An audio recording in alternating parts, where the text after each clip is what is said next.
Hi everybody, it's Margaret here with Free Tours by Foot, and today I'm going to take you on a virtual tour of Kew Palace, a favorite country retreat of King George III and his wife Charlotte. Now, Sinead is working on a video for you all about Christmas at Kew Gardens, and that will be released shortly, but until then, I wanted to continue a story I began in another one of my virtual tours. Sitting on the site of an Elizabethan manor, Kew Palace actually predates Kew Gardens and was used as a country residence by the royal family throughout the 18th and early 19th centuries. Today the building is partially furnished and partially abandoned, making it unique among London's palaces, and recent conservation work has uncovered a few details previously thought to have been lost to time. If you happen to watch my video on Hampton Court Palace, at the end of our visit to the royal chambers, I made mention that King George III refused to ever come to Hampton Court Palace as an adult. I told you then that this would be a story for another day, and here we are. After being publicly struck by his grandfather, King George II, in front of a crowd at Hampton Court Palace, George would never return to that building, instead preferring to spend time at Windsor Castle, and here, at Kew Palace, tucked away within Kew Gardens. Perhaps not as famous as some of the other royal homes I've taken you to, this charming Georgian country house bore witness to the private struggles of the country's most prominent family. Located today within the grounds of the stunning Royal Botanical Gardens at Kew, but in what was then a riverside country park, it is believed that Kew Palace was built on top of an older 16th century building, once belonging to Robert Dudley, 1st Earl of Leicester and favourite of Queen Elizabeth I. In fact, it appears the Queen may have even stayed here once, in 1563. The current version, however, was built in 1619 in what was thought of as Dutch-style architecture, which led to the building being referred to as Dutch House for most of its history. The palace came into royal hands in the 1720s, when King George II and Queen Caroline came to the throne. Their three eldest daughters, Anne, Amelia, and Caroline, were moved into the house. And, by the way, don't you think Caroline looks a bit like Queen Elizabeth II here? Or is that just me? Anyway, these three princesses can be seen here with their brother Frederick, Prince of Wales, in a painting from 1733, playing music in front of the palace. This would begin a Hanoverian tradition of parents placing their eldest children into the Dutch house. The Prince of Wales, however, would never take his place on the British throne, dying at the age of 44 in 1751 from what was, at the time, thought to be the result of a blow from a tennis or cricket ball, but is now, far less dramatically, believed to have been a pulmonary embolism. His wife, Augusta, who incidentally helped to create the Kew Gardens we know and love today, and there'll be a video on that topic coming up, moved their two eldest sons, George, now the new Prince of Wales and future King George III, seen on the right, and Edward, Duke of York on the left, into the Dutch house with their teacher, thus turning the building into somewhat of a boarding school. By the time King George III and his wife, Charlotte of Mecklenburg-Strelitz, came to the throne in 1760, the royal family owned a number of buildings within the boundaries of today's Kew Gardens. George and Charlotte were considered somewhat unusually close to their children and enjoyed staying at what was known as Richmond Lodge with some of their offspring, installing the others in various locations nearby. They would also take up the tradition of placing their two eldest sons, George, yes, again I know, Prince of Wales, and his brother, Frederick, Duke of York, at Kew Palace as well.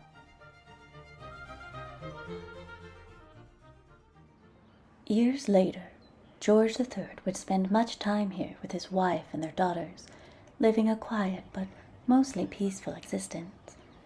Little were they to know that soon their happy family would be torn apart, as the king's bouts of mental illness played out here, and Charlotte herself would die inside the palace, thus ending the family's love of Kew for good.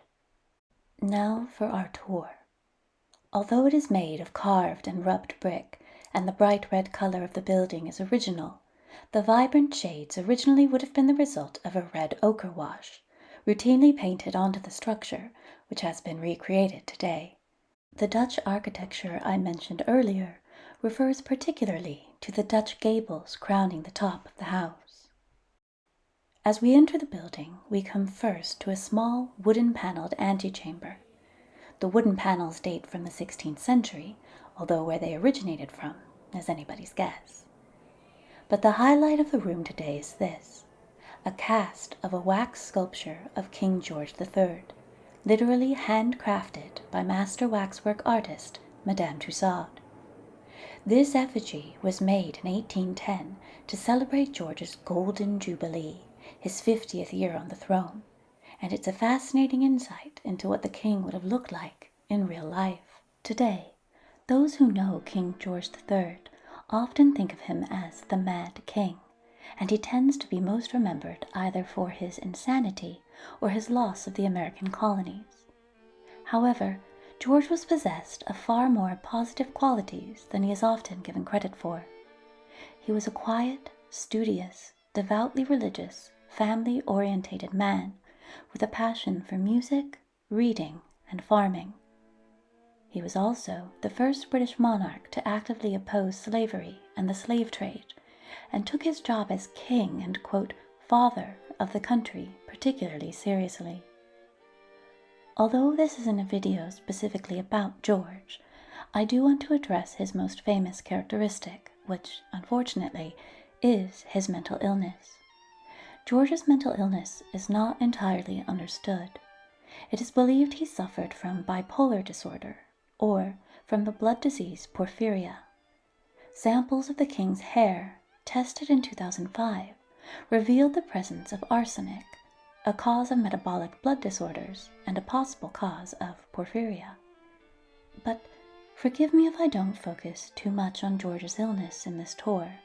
Today, I'd rather talk about the man as opposed to the malady. In the time of the Georgians, this would have been a waiting room where guests or staff would wait before entering the private parts of the house where the members of the family lived. Next, we come into the library. In George III's time, this room would have been filled with books. In fact, all of the king's palaces had libraries, as George was an avid reader, believing that through acquiring knowledge, everything he did would be, quote, worthy of one who is to mount the throne. George's book collection was so vast that around 65,000 of them would go on to form the beginnings of the British Library. The portraits in here reflect the king's family. This is his mother, Augusta, Princess of Wales. Her relationship with her husband was complex, and she often found herself stuck in the middle of his feuds with his parents, King George II and Caroline of Ansbach. When Augusta was pregnant for the first time, her labor began while the young couple were staying at Hampton Court Palace. Frederick's mother had previously insisted she would be present at the birth to ensure it was a genuine pregnancy. To avoid this, Frederick insisted on smuggling Augusta out of the palace and into a carriage where she would, while in active labor, endure a 20-mile jolting carriage ride to St. James's Palace in the dead of the night. The staff at the palace weren't prepared for the Wales's arrival, and Augusta gave birth to her first child, a daughter, perched on top of a tablecloth. After the death of her husband Frederick, Augusta kept her children close, very close, and isolated them from people outside their family, insisting George remain living with her even after he reached adulthood, only letting him go when he finally got married. Next to Augusta's portrait is the framed painting I showed you earlier, reflecting young Frederick, King George III's father, and his 3 sisters in front of Kew Palace. Today, the former library is more of a museum room. The paneling is painted white, but recent works in the room have revealed 22 layers of paint have been used throughout the centuries to decorate this space, reflecting changing styles or just the need for a freshen up owing to damage caused from smoke from the fireplace. And displayed here is probably my favorite item in the room, George's transverse flute. The king had learned to play the flute as a child and was a keen music lover. Throughout his life, there are records of weekly music concerts taking place for his enjoyment. As a reigning king, George didn't have much time to devote to music, but during his bouts of mental illness, his doctors wrote that the king began to play his flute again, a sweet if somewhat sad image. In this corner stands a bust of George III himself, depicted as a Roman king, wearing toga and laurel wreath. In my opinion, it's not the most flattering depiction of the king, but the portrait next to it is lovely. This depicts the marriage of King George III and Queen Charlotte. Their wedding took place on the 8th of September, 1761, at St. James's Palace, 6 hours after meeting each other for the first time. George was 22 years old and had already been king for nearly a year. Charlotte was a 17-year-old princess of Mecklenburg-Strelitz, a North German duchy. Unbeknownst to all pictured in this portrait, their marriage would go on to last 57 years and would produce 15 children. And particularly unusually, the king would never take a mistress, feeling that his faithfulness would set a good example for his royal subjects. And over here is Charlotte, around the time she married King George. Although their marriage was happy, Charlotte's relationship with her mother-in-law was strained, as Augusta's desire was for her son to marry a member of her own family, the House of Saxe-Gotha.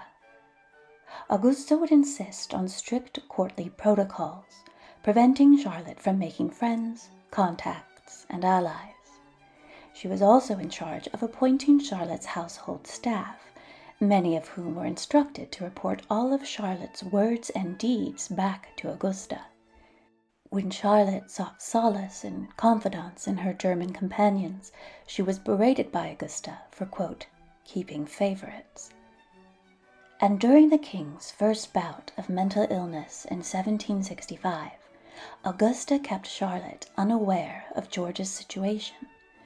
A bill was passed saying that if the king were permanently unable to rule, that Charlotte would become regent. Augusta attempted to oppose this arrangement, wanting the regency for herself, or her personal favorite, the Earl of Bute. She was unsuccessful in her endeavors, and it would appear that not only did Charlotte not know her husband was desperately unwell, but she also had no idea the government had decided she was the potential regent. And on this side of the room is the fireplace, with an overmantel dating from 1631. During conservation work, this 17th century figure of a woman was uncovered. During the time she was created, this room would have been painted to imitate marble and elaborate carvings, but by 1730 this work was covered up, only to be seen again nearly 300 years later.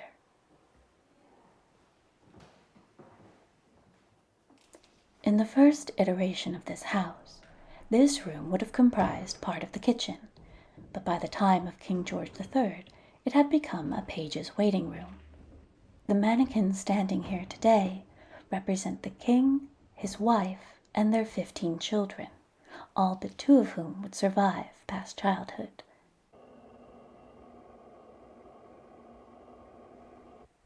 We'll be going down that hallway in a moment. Now, although all the mannequins stand together, Kew Palace was considered far too small to house the entire royal family. Besides that, the couple's eldest children were already adults on their own by the time some of their younger siblings were born. The gap between the eldest and the youngest is an impressive 21 years. I mean, I guess there's not TV or internet, so what else does a couple do for fun? And just who were all these children? Firstly, Prince George Augustus Frederick, later the corpulent King George IV, after whom my cat is named. Prince Frederick Augustus, otherwise known to some as the Grand Old Duke of York. Prince William Henry, later King William IV. Charlotte Augusta Matilda, the Princess Royal. Prince Edward Augustus, father of the future Queen Victoria. Princess Augusta Sophia, said to have been the most beautiful of all the daughters. Princess Elizabeth, known for her excellent sense of humor. Prince Ernest Augustus, future King of Hanover and wildly unpopular in his home country. Prince Augustus Frederick, who, incidentally, married a woman named Augusta. Prince Adolphus Frederick, the only one of the sons who managed to live within his financial means and led a personal life without scandal. Princess Mary, who would outlive all of her siblings, dying at the age of 81 in 1857. Princess Sophia, the only of the daughters to be suspected of having an illegitimate child. Prince Octavius, who tragically died at the age of 4 with the unfortunate distinction of being the last member of the British royal family to contract smallpox. Prince Alfred, who would also die of the disease, aged 1. And the last, Princess Amelia, whose death at the age of 27 was said to be the trigger for the king's final bout of mental illness. George would suffer 4 periods of mental illness during his life. The third time, in 1881, he was kept in the rooms through this door, a service wing of the palace, since demolished, separated from his family, who were not permitted to go through to see him. A terrible cruelty for a man who insisted he spend at least an hour a day, every day, playing with his children. The portraits here show George's grandfather, King George II, and his own son, George III's father, Frederick, Prince of Wales. This is the dining room. The current state of the room, along with most of what we'll see today, is the result of years of research and painstaking recreations. The table is set as though for a small meal, in this instance one partaken by the king and his doctor, Francis Willis, and these plates are etched with the doctor's commentary about George's health, commenting on what he did or didn't manage to eat each day, which wasn't much. George stood out from other monarchs in that he avoided ostentatious living, preferring country retreats to large palaces, spending time in his garden to hosting lavish parties, something the cartoonists of the day ran riot with, and this frugality extended to his eating habits. The king notoriously preferred to eat plain foods like beef or mutton. On special occasions, he would treat himself to boiled chicken. His perceived miserliness is lambasted in this caricature, where George and Charlotte attempt to convince their daughters to drink their tea without sugar. Take on George's penny pinching, yes, but there's politics here. The royal family are also being depicted avoiding imported sugar as an act of morality, as in 1792 an estimated 400,000 Britons were boycotting the consumption of slave-made sugar. There's another cartoon on the same topic here. The king's frugality and consumption was in stark contrast to his eldest son, Prince George, whose daily diet would see him eating 2 pigeons, 3 beef steaks, 3 parts of a bottle of white wine, a glass of dry champagne, 2 glasses of port, and a glass of brandy. And that's just breakfast. The fireplace dates from the 1730s, and above it is a self-portrait of the artist Van Dyck, copied by Giuseppe Nagari, which was used as part of a ruse to convince the unwell King George to stay at Kew for treatment. In 1801, the king's mental and physical health was in a rapid decline, and his doctor, Francis Willis, told the king he was interested in seeing this portrait. The king gladly offered to show it to him, but once in the room, George realized it was a trick. He shouted at his doctor, "Sir, I will never forgive you whilst I live." Despite his attempts to flee the room, George was prevented from doing so and was coerced into having treatment here at the palace. George's only stipulation was that he wanted his family to come and stay nearby. George's treatments could be humiliating and cruel.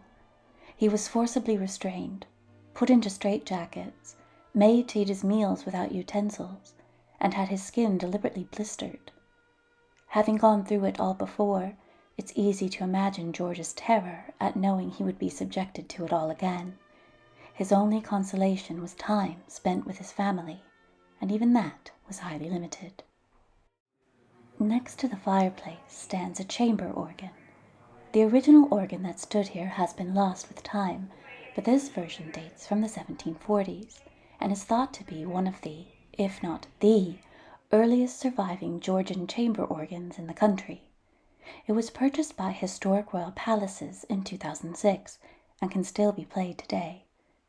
Given George and Charlotte's love of music, it's no surprise to see it here. The two of them often duetted together, George on the flute and Charlotte on the harpsichord. Over here is a beautiful sideboard.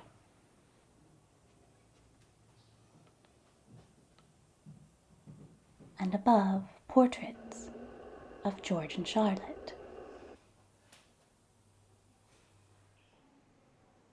Before Kew was in royal hands in the 17th century, this room would have been the main hall. However, the only original part of that room is the plaster decoration over the door. And a final look around.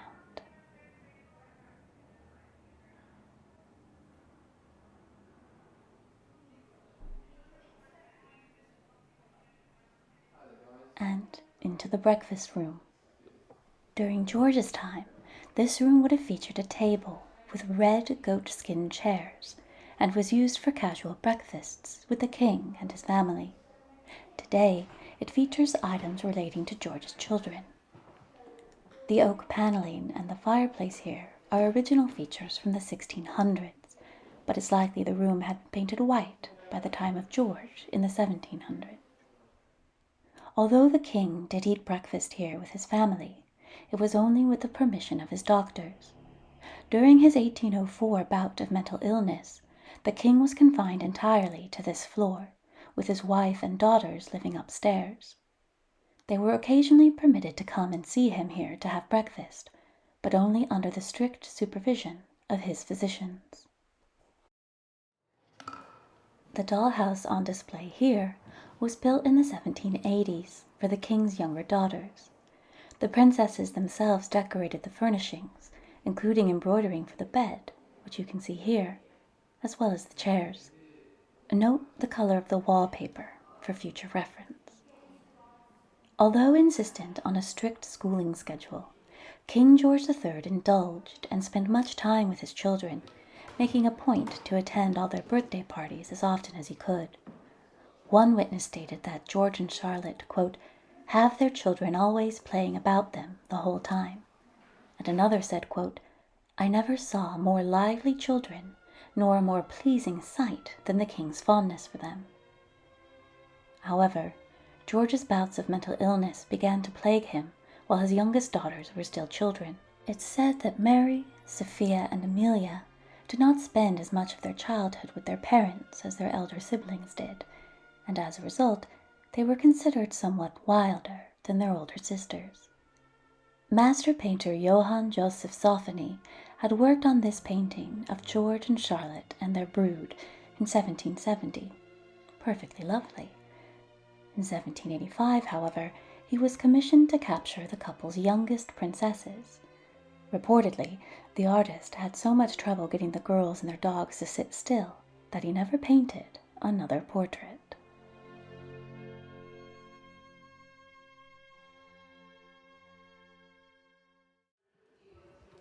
Through this window, we'll get a glimpse into the back garden, which we'll explore later. The dark blinds are hung in the windows to preserve everything inside of the house. Now we're going to leave the ground floor and go to the first.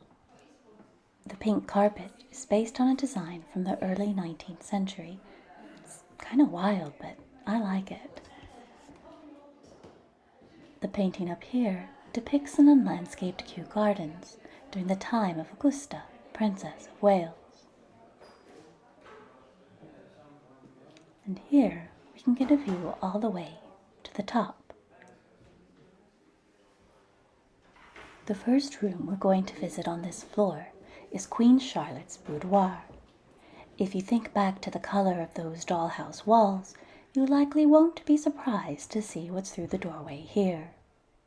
The striking curtains have been recreated based off of contemporary designs, as has the furniture. It all reflects Charlotte's taste and shows that she was fond of a Greek revival style with painted and varnished furniture. The wall art are pieces from George III's collection of painted landscape works by Italian, Dutch, and Flemish painters.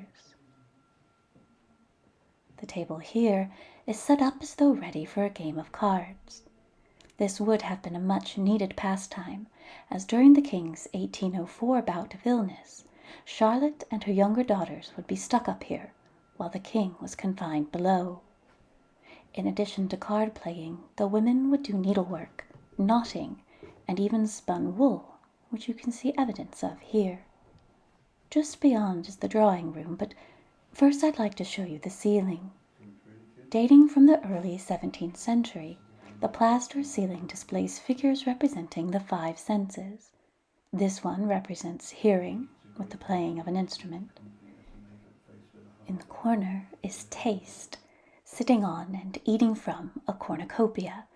The room layout made it kind of hard to capture that one. And in the other corner we have touch, resting her hand on a turtle and holding a bird.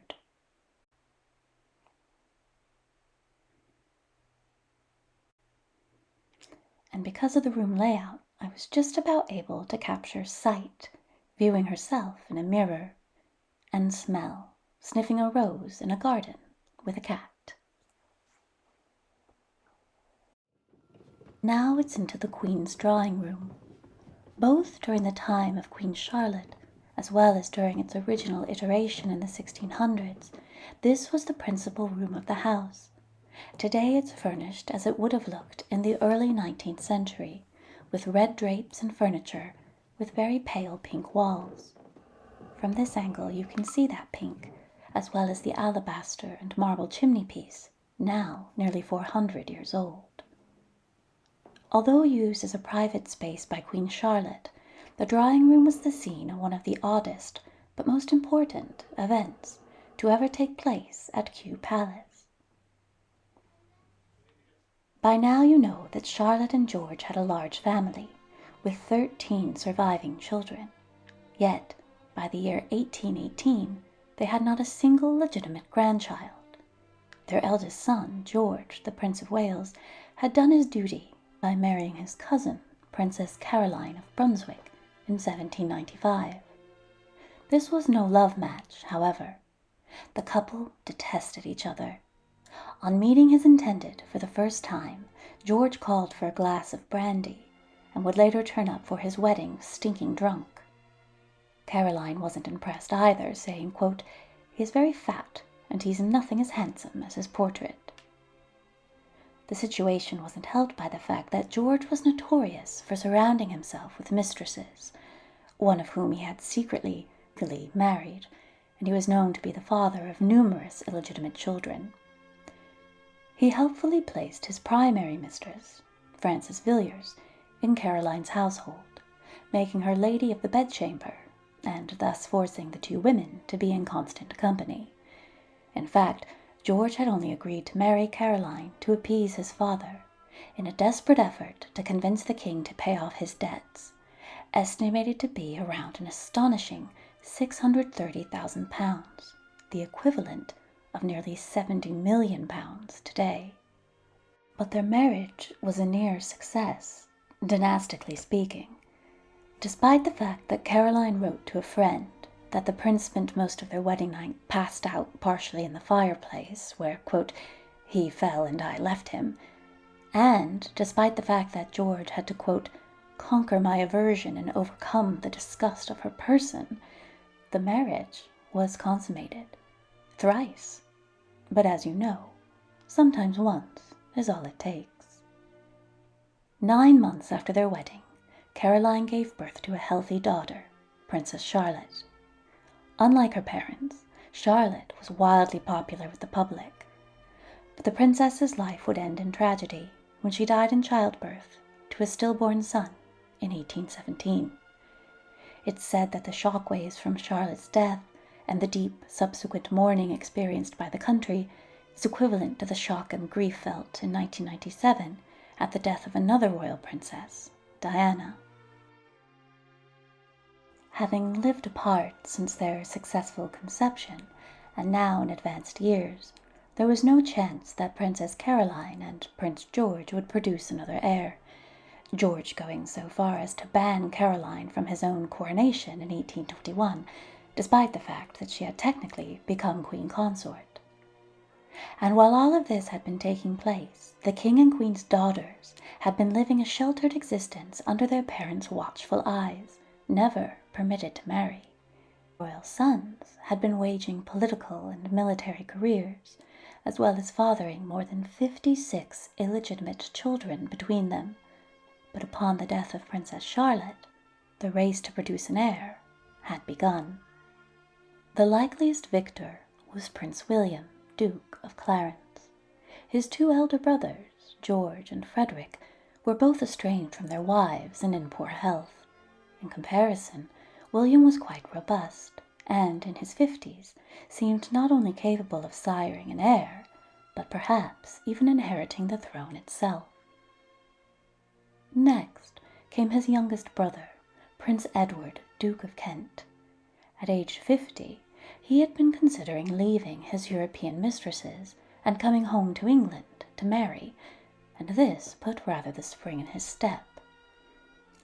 It was on the 11th of July, 1818, in this very room, that William and Edward would be grooms in a double wedding to German princesses.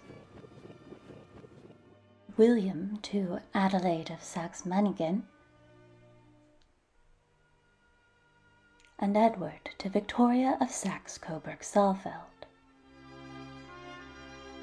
At the time, the king was being kept at Windsor, suffering another bout of mental illness, and Charlotte, who had been living here, was too ill to travel, which made Kew Palace the unlikely site of a double royal wedding. But only one of these marriages would prove a dynastic success. William and Adelaide were, by all reports, happy and devoted to one another, and less than a year after their marriage, Adelaide gave birth to a premature baby girl, who lived only a few hours. Later that year, she would suffer a stillbirth. Soon, another baby girl would follow, but the little princess, Elizabeth, died before she was 3 months old. In 1821, Adelaide was delivered of twin stillborn boys, and after that, the couple remained childless. Prince Edward and his wife Victoria may not have been the successful personality match of William and Adelaide, but they enjoyed each other's company sufficiently enough for Victoria to find herself pregnant a mere 2 months after their wedding. On the 24th of May, 1819, she would give birth to Edward's only legitimate child, a daughter, also named Victoria, who, as fate would have it, would succeed her uncle William to the throne in 1837, ruling over the British Empire as the near-legendary Queen Victoria, whose journey to the throne began in this room at Kew Palace. Much of the furniture at Kew are careful reconstructions, but this harpsichord, made from polished walnut, is an original belonging to Frederick, the Prince of Wales, father of George III. And here, just above the door, is another charming portrait of George and Charlotte. We're now entering the bedroom of Princess Elizabeth, the third of King George III's daughters. She decorated this room personally, and we see again the bright green wall color. The bed has been recreated based on contemporary descriptions, with yellow and red chintz, very stylish for the time. Previously, this room had been the king's library, but in 1804 Elizabeth moved into the palace to support her parents. She became the primary contact between the doctors and the king and queen. An unenviable position. She wrote, quote, "I have never quitted my mother's room morning, noon, or night. I am told I am very much altered.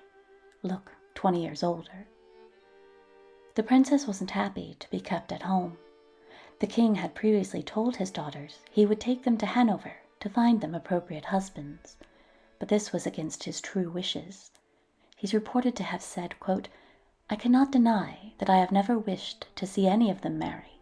I am happy in their company, and do not in the least want a separation." Elizabeth would eventually marry, but not until 1818, at the age of 48, against her mother's wishes and amidst her father's incapacitation. The walls here have been stripped to reveal what had one time been a hidden door, where servants could enter the room. Built during the original construction, it was covered up when Elizabeth moved in. The arch you see here was added during Elizabeth's refurbishment also, and careful observation shows fragments of the original green wall color, as well as later yellow and Victorian-era patterned wallpapers.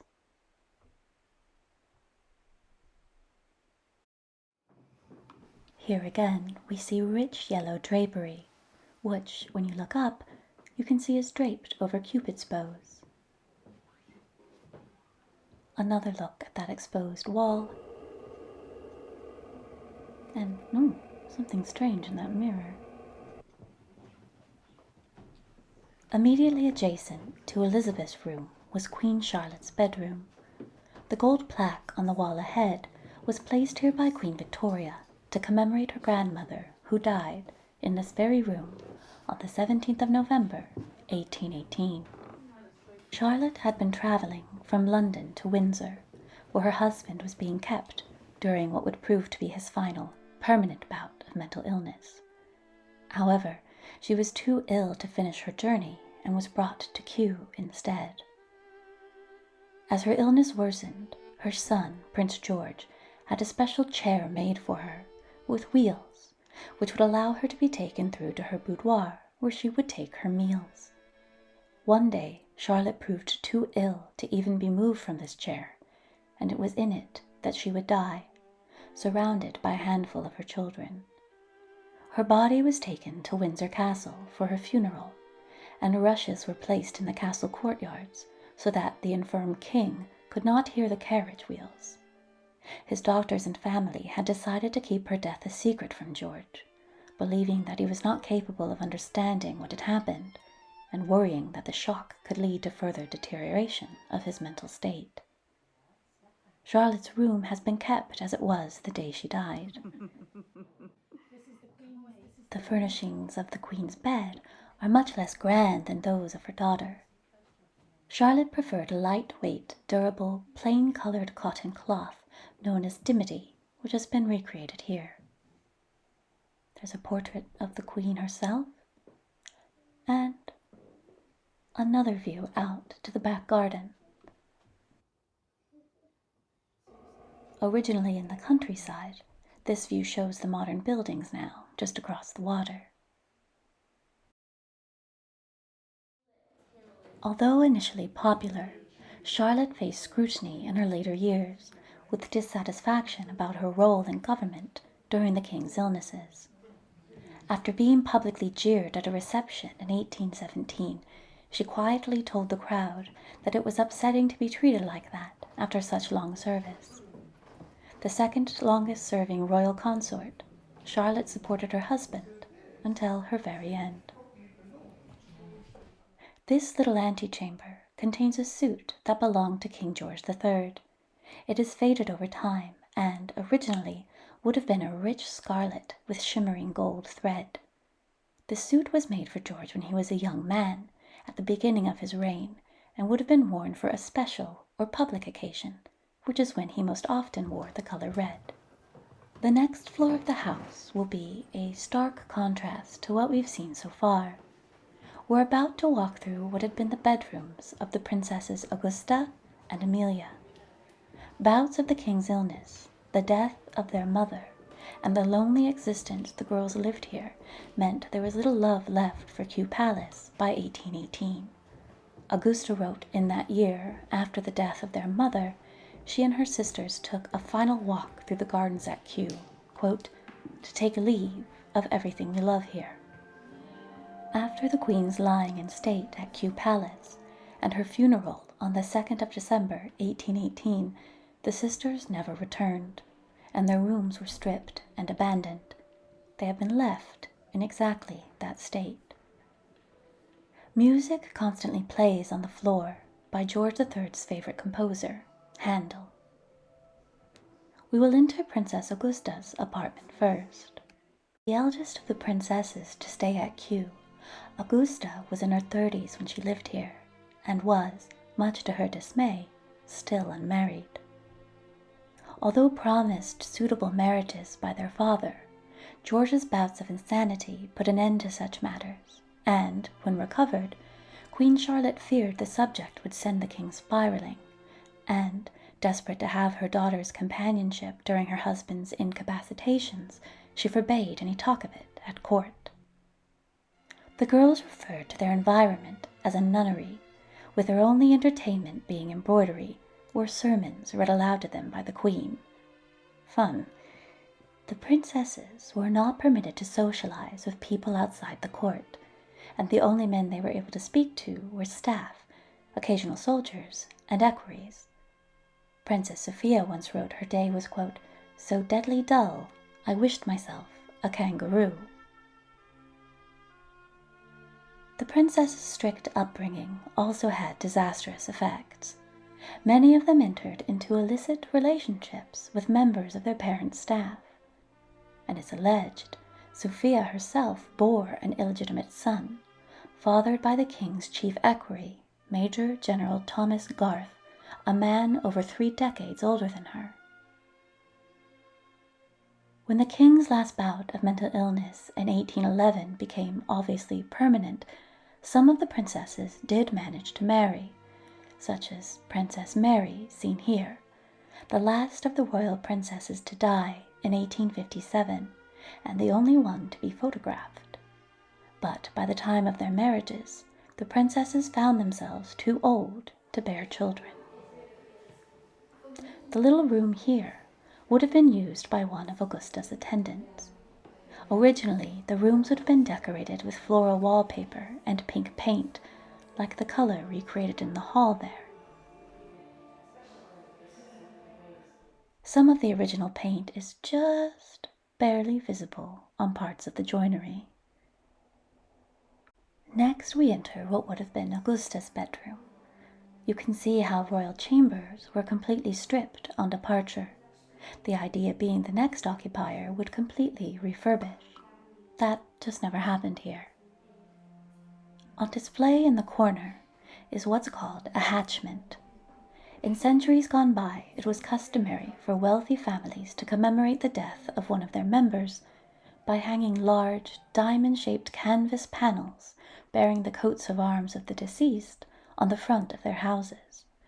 This is Queen Charlotte's, which hung outside the palace before being taken to nearby St. Anne's Church, where it stayed until gifted back to historic royal palaces by Mrs. Maud Froggatt in 2008.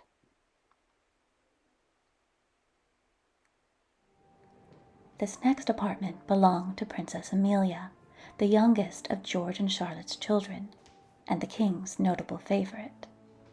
It's thought that Princess Mary spent time in these rooms as well. Although small, this apartment would have been fashionably decorated and even sported a private, flushing toilet.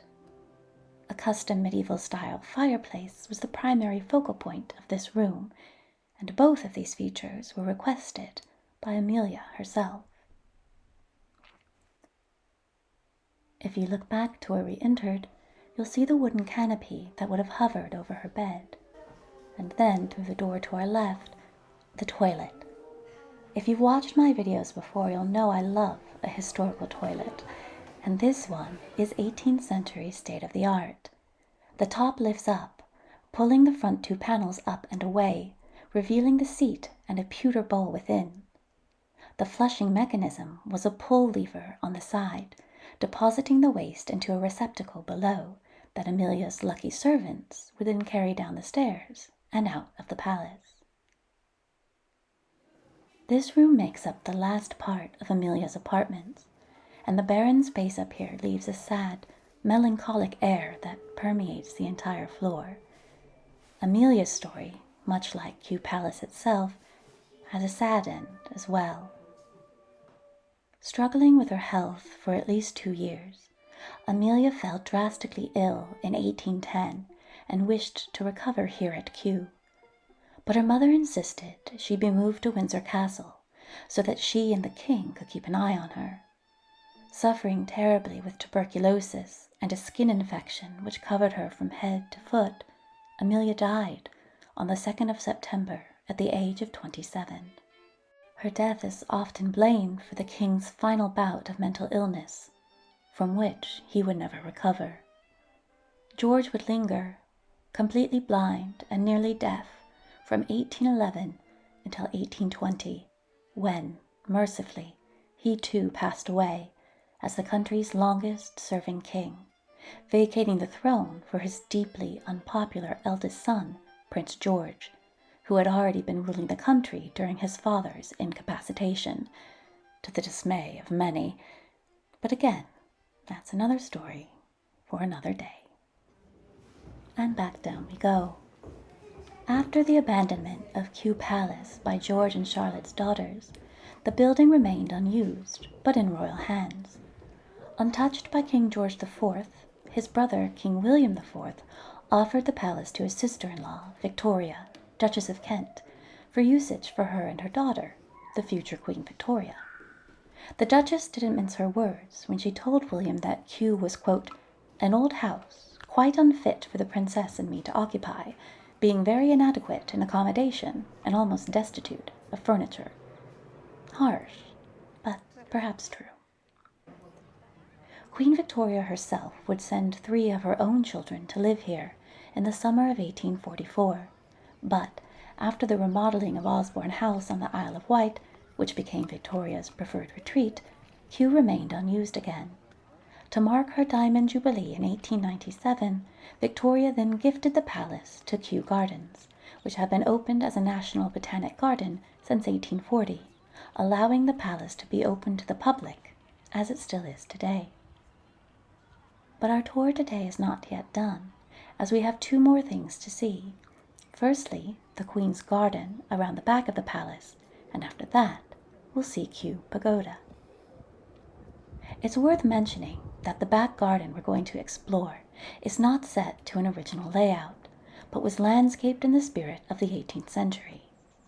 It's known as the Queen's Garden, and not in reference to Queen Charlotte, but in the name of the late Queen Elizabeth II, who opened these gardens to the public in the 1960s.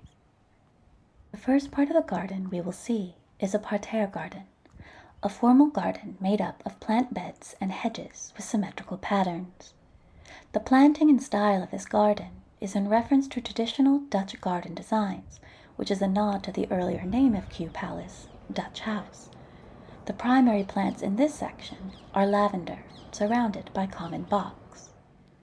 In the center of it all is a beautiful stone well and iron Venetian wellhead. The idea behind a wellhead is to stop anything from dropping into the well, but the one here is purely ornamental.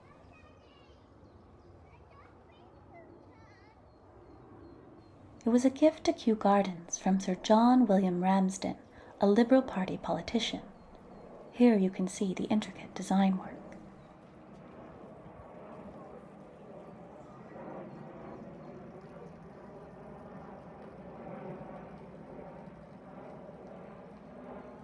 Next is a little pond with an interesting fountain. Here we go. The statue is a cast copy of Boy with Dolphin a 14th century bronze sculpture by Verrocchio. I love it. Apparently, a garden designer here at Kew saw a cast of it at the V&A Museum and commissioned a copy for the gardens here.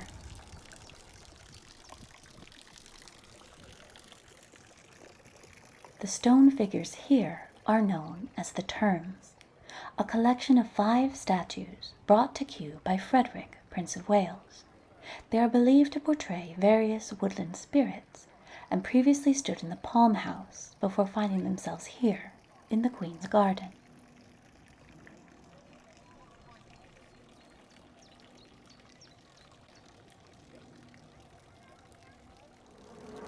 And another view of the lovely fountain with the Terms overlooking it all.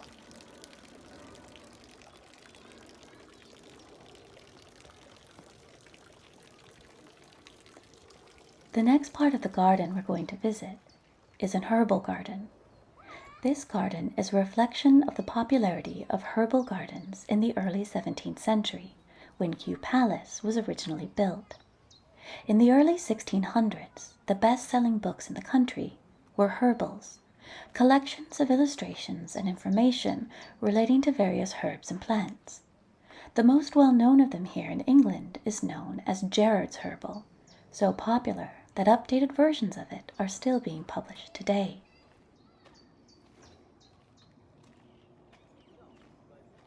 The last great English herbalist was John Parkinson, apothecary to King James I and royal botanist to his son, King Charles I. His most comprehensive herbal described over 3,800 plants. And all the plants in this part of the garden are ones referenced by either Gerard or Parkinson in their respective herbals. Cleverly, the garden team here have selected quotes about these plants from the books, and little signs dotted around the garden display them.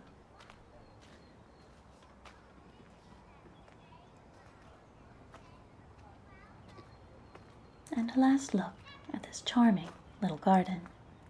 Now we will take our leave of Kew Palace and take a brief stroll through Kew Gardens itself to get to our final stop, the Great Pagoda. I know a lot of people have been requesting a Kew Gardens tour, so rest assured that it will be coming. Consider this just a beautiful little taster. I'm including the pagoda into this tour because it's somewhat connected to Kew Palace. Kew Gardens itself is largely the result of work by Princess Augusta, mother of King George III, and it was she who commissioned the building of the Great Pagoda. This incredible piece of architecture was constructed between 1761 and 1762 by master architect Sir William Chambers. He was uniquely placed to design the pagoda, being the only architect in the country who had ever visited China.